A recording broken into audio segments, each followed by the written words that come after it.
अस्सलामुअलैकुम। जर्मनी की इकॉनमी की करंट सिचुएशन क्या है? अगर आप जर्मनी आना चाह रहे हैं और जर्मनी के बारे में जानने में इंटरेस्टेड हैं तो ये वीडियो आपके लिए बहुत ही इंफॉर्मेटिव होगी। बेसिकली जर्मनी का मेन जो सेक्टर है इनकी इकॉनमी का वो है ऑटोमोटिव सेक्टर। 21st सेंचुरी और इवन तो 20th सेंचुरी के जो लास्ट वाले डेकेड्स हैं ऑटोमोटिव में लीड कर रहा है पूरी दुनिया को। और जर्मनी एक एक्सपोर्ट ओरिएंटेड इकॉनमी है। इसका मतलब है कि ज़्यादा ये जो अपनी अर्निंग करते हैं वो एक्सपोर्ट करके करते हैं और एक्सपोर्ट में मशीनरी इनकी बहुत बड़ी है, ज़्यादा बड़ा सेक्टर है ऑटोमोटिव। तो ऑटोमोटिव में BMW, ऑडी, मर्सिडीज़ ये सभी जर्मनी की है, वोक्सवैगन ये सभी जर्मन कंपनीज़ हैं। और उसके अलावा बहुत सारी यहाँ पे मीडियम साइज़ की कंपनीज़ हैं, वो सभी भी इन ऑटोमोटिव सेक्टर्स को जो है सप्लाई करती हैं पार्ट्स।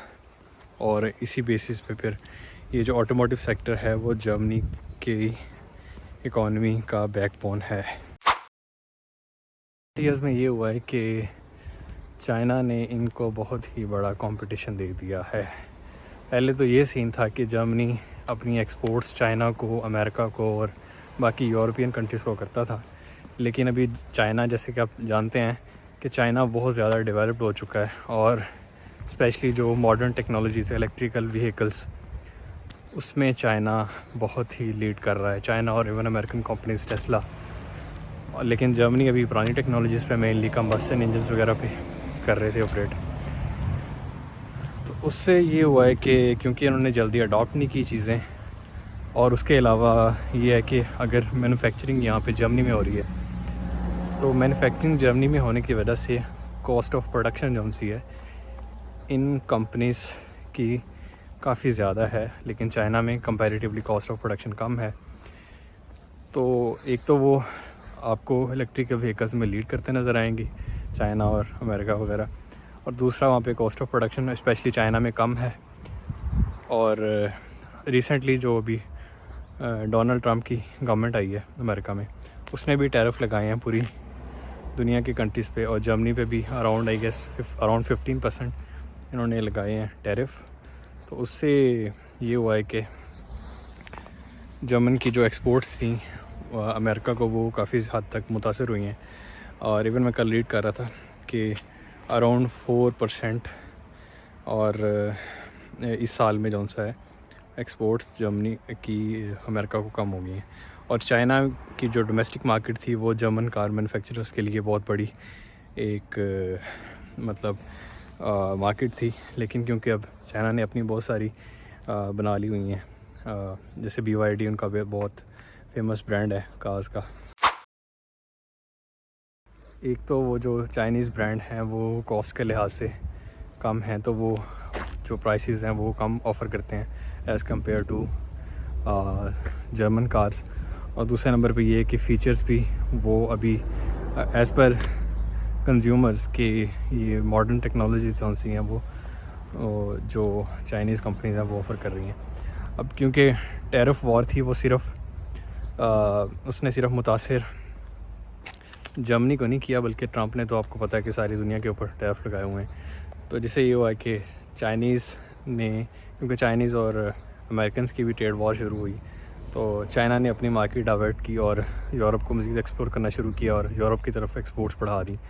क्योंकि जर्मन की कार्स जो सी थी वो पहले ही लेस कंपेटिटिव थी और मॉडर्न टेक्नोलॉजीज़ में नहीं थी, लेकिन और बाकी ये हो कि चाइना उनके कंपटीशन में आ गया यहाँ पे यूरोप में, जिसकी वजह से इनकी जो कार्स हैं लेस कंपेटिटिव होगी। जर्मनी अपनी ज़्यादातर जो एनर्जी की ज़रूरियात था वो रशिया से पूरी करता था, लेकिन यूक्रेन का जर्मनी एलाय है और यूक्रेन को पूरा सपोर्ट कर रहा है, तो इन्होंने अपनी सप्लाईज़ बंद की हैं, बल्कि रशिया ने काट दी हैं इनकी सप्लाईज़।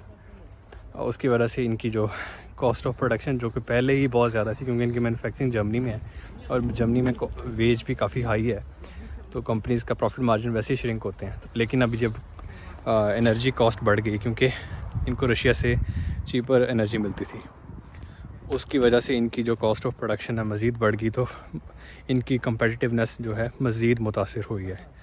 तो ये सभी फैक्टर जो से हैं बहुत ज़्यादा इनकी इकॉनमी को मुतासिर कर रहे हैं। ऑटोमोटिव के अलावा बाकी भी बहुत सारे पार्ट सप्लायर हैं यहाँ पे, तो वो सभी भी बेसिकली लिंक्ड हैं ऑटोमोटिव के साथ। तो ऑटोमोटिव सेक्टर क्योंकि इनकी बैकबोन है, वो मुतासर होने की वजह से इनकी पूरी इकॉनमी पे बहुत ज़्यादा असर पड़ रहा है। अभी रिसेंट रिपोर्ट्स, अभी म्यूनिक में कुछ दिन पहले एक ऑटोमोटिव कंपनीज़ ने अपने न्यू मॉडल्स इंट्रोड्यूस करवाए हैं, लेकिन एक्सपर्ट्स ये कह रहे हैं कि अप अंटिल 2035 अगर ये इन्होंने जो यूरोपियन रेगुलेशन के अकॉर्डिंग ग्रीन इकॉनमी की तरफ जाना है और कंबस्शन इंजन्स को और इन चीज़ों को जो अभी इलेक्ट्रिकल व्हीकल्स की तरफ पूरा शिफ्ट करना है, तो अराउंड 1.5 लाख जॉब्स सिर्फ ऑटोमोटिव सेक्टर की ख़त्म होंगी। सिचुएशन को टैकल करने के लिए ये कर ये रहे हैं क्योंकि यूरोपियन रेगुलेशन के अकॉर्डिंग जो 2035 तक इनको कंबस्शन इंजन्स को ख़त्म करना है और ग्रीन टेक्नोलॉजी की तरफ मूव करना है। तो ये कह रहे हैं कार मैन्युफैक्चरर्स के भाई इस डेट को आप बढ़ाएं, 2035 तक पॉसिबल नहीं है क्योंकि बहुत ज़्यादा जॉब्स कट हो जाएंगी। सेकेंडली ये भी सोच पाई जा रही है कि हम जो प्रोडक्शन है, मैन्युफैक्चरिंग है, हम मैनेजमेंट बेसिकली यहाँ पे रखते हैं जर्मनी में क्योंकि कॉस्ट ऑफ प्रोडक्शन बहुत ज़्यादा है, लेबर कॉस्ट बहुत ज़्यादा है। तो प्रोडक्शन अदर जो यूरोपियन कंट्रीज़ हैं वहाँ पे ले जाते हैं या फिर दूसरी इकॉनमीज़ की तरफ जहाँ पे इनको वेज कम देनी पड़े। पिछले 3 से 4 साल से ऑलमोस्ट जर्मन इकॉनमी जो सी श्रिंक हो रही है। इवन 2025 के सेकंड क्वार्टर की जो रिपोर्ट आ रही है वो ये है कि इस क्वार्टर में भी German economy almost -0.3% of GDP shrink हुई है, जो कि अच्छे साइंस नहीं है। इस सिचुएशन में प्लस पॉइंट ये है क्योंकि इनको रियलाइज़ हो गया है कि ये रेस में बहुत पीछे रह गए, तो अभी ये इन्वेस्टमेंट की सोच रहे हैं अपने इन नई टेक्नोलॉजीज़ की तरफ। और स्पेशली जो BMW है, बहुत बड़ा इनका ब्रांड है, उसने बिलियंस ऑफ यूरोस की जो इन्वेस्टमेंट है, म्यूनिक में जो इनका इवेंट हुआ है वहाँ पे इन्होंने कहा है कि हम इन नई जो टेक्नोलॉजीज़ है इलेक्ट्रिकल व्हीकल्स में और जो नई कार टेक्नोलॉजीज़ हैं इसमें बिलियंस ऑफ यूरो इन्वेस्ट करेंगे इस साल में। और दूसरे नंबर पे क्योंकि अमेरिका रशियन यूक्रेन वॉर के बाद उसने यूरोप से हाथ उठा लिए हैं, तो अभी यूरोप दोबारा से रीआर्म हो रहा है। तो इस तरह फिर अभी ये इनकी जो गवर्नमेंट है वो काफ़ी ज़्यादा बढ़ा रही है अपनी इन्वेस्टमेंट डिफेंस सेक्टर में। अराउंड 500 बिलियन यूरोज़ उसने इन्वेस्ट किया था, उसने प्लेज किया था अभी जो इनका चांसलर है जर्मनी का, कि वो डिफेंस सेक्टर में इन्वेस्ट करेगा। तो ये सेक्टर अभी हो सकते हैं, और एक्सपर्ट्स ये भी कहते हैं कि अभी अगर ऑटोमोटिव सेक्टर इनका मुतासर होता है तो हो सकता है जो ऑटोमोटिव के प्लांट्स हैं प्रोडक्शन के, जो इनकी डिफेंस इंडस्ट्री है वो उन प्लांट्स को ले सकती है और वहाँ पे डिफेंस रिलेटेड प्रोडक्शंस कर सकती है।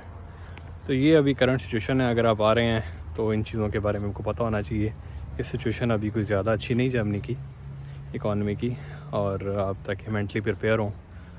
तो इसी तरह का अगर आप कंटेंट मज़ीद भी देखना चाहते हैं, ग्राउंड रियलिटी, तो इस वीडियो को लाइक करें और चैनल को सब्सक्राइब करें और दोस्तों के साथ शेयर करें। तो इंशाल्लाह किसी नेक्स्ट वीडियो में मिलता हूँ किसी नए टॉपिक के साथ। अल्लाह हाफ़िज़।